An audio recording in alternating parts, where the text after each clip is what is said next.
அன்பான ஆசிரியர்களே, நண்பர்களே, இன்னைக்கு இந்த பகலையில் நான் உங்கள்கிட்ட கதைக்கு போகின்றது ஒரு முக்கியமான விஷயத்தை பற்றி. அதுக்காக எனக்கு உங்ககிட்டேருந்து அனுமதி தேவை.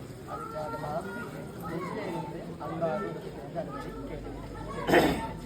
அன்பான ஆசிரியர்களே, நண்பர்களே, நான் இன்னைக்கு கூட கதைக்க போகிறது ஸ்ரீலங்காவில் அப்படி இல்லை, நான் இந்த நாட்டிலேயே இந்த லோகத்திலேயே வீரர்கள் லோகத்துக்கு மேலே அப்படின்னா நம்மளுக்கு முக்கியமான இதுதான் ஸ்ரீலங்காவில் வாழ்ந்த வாழ்க்கையில வீரர்கள் நம்மளுக்கு தெரியும்.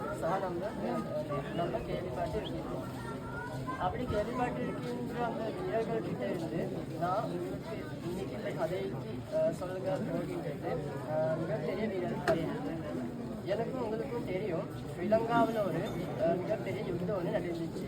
அது வந்து 2000 கணக்கில் நடந்துச்சுன்னு நம்ம கேள்விப்பட்டிருக்கின்றோம், புஸ்தகத்தில் படிச்சிருக்கின்றோம், வீடியோஸ் எல்லாம் பார்க்கிறோம்.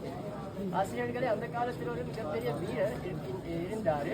அவரோட பேர் என்னன்னு நம்ம பார்த்தா அவருக்கு சொல்லுவாங்க சிங்கள பாஷையில் ஹசரக காமினி.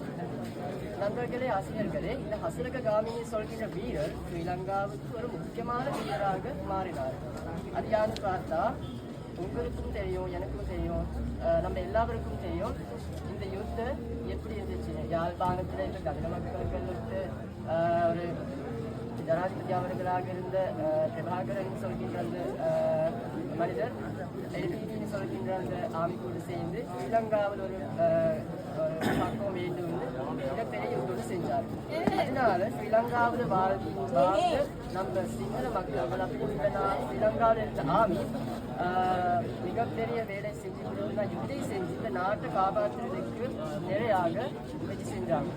அந்த நேரத்தில் நம்மளுக்கு தெரியும், நண்பர்களே, ஆசிரியர்களே, ஒரு பக்கத்தில் யுத்தம் நடந்தது பொழுது நம்மளுக்கு கேம்ப் இருக்கும். அந்த கேம்ப்னா நம்ம ஸ்ரீலங்காவில் இருக்கின்ற ஆமி மக்கள்கள் இருக்கின்ற இடம்.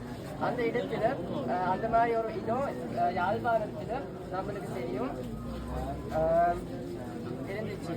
அந்த இடத்துக்கு ஒரு மிகப்பெரிய புல்டோசர் ஒன்று அப்படியும் இல்லைன்னா நம்ம சொல்லுவோம் யுத்த டேங்க் ஒன்று வந்துச்சு. அந்த வந்த யுத்த டேங்க்னால அந்த ஆர்மிக்கு அப்படியும் இல்லைன்னா அந்த கேம்புக்கு ஒரு மிகப்பெரிய டேமேஜ் அப்படியும் இல்லைன்னா கஷ்டம் ஏற்படுத்துச்சு.